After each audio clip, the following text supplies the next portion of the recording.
حين تتداخل خطوط الولاء بين المؤسسات الأمنية والتنظيمية السياسية، يصبح السؤال عن من يستخدم من أكثر تعقيداً من أي إجابة جاهزة. في قلب المشهد تقف جماعة الإخوان الإرهابية التي تجيد استخدام أدواتها المتعددة لضرب الجنوب من الداخل بصنع شخصيات خرجت من عباءة بقايا نظام صنعاء لتلعب دورا محوريا في مشهد الفوضى.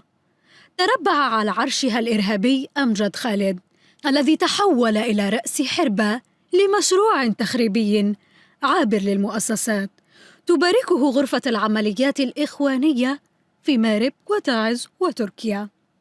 أمجد خالد ضابط تلقى تدريبه في مؤسسات عسكرية شمالية وأدى ولاءه في عهد النظام السابق قبل أن يعاد تأهيله على يد جماعة الإخوان بعد العام 2011 ليتحول لاحقاً إلى قائد ميداني لخلية مهمتها الوحيدة ضرب الجنوب من الداخل.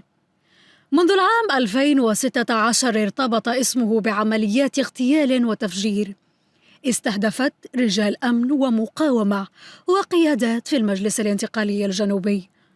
ورغم صدور أوامر ضبط قضائية بحقه، ظل أمجد خالد حراً يتنقل من تعز إلى مارب ويظهر من حين إلى آخر في إعلام الجماعة الإرهابية بوصفه قائد مقاومة، وهو بذلك ليس أكثر من ضابط مخابرات إخواني بوجه جنوبي مستعار.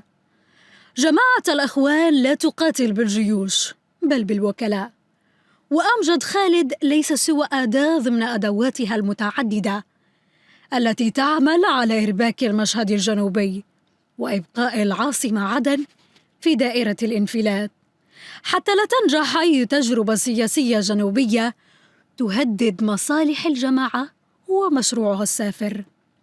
معركة الجنوب مع الإرهاب ليست مع أفراد بل مع من يصنعهم ويمولهم، وتلك الجماعة التي تندثر تارة بالشرعية وتارة بشعارات المقاومة ليست سوى وجه آخر للفوضى الممنهجة. الجنوب يعرف خصومه وتاريخهم وأدواتهم، وسقوط الأقنعة لا يحتاج سوى لوقت، والوقت في صالح من يتمسكون بثبات في حقهم لاستعادة دولتهم.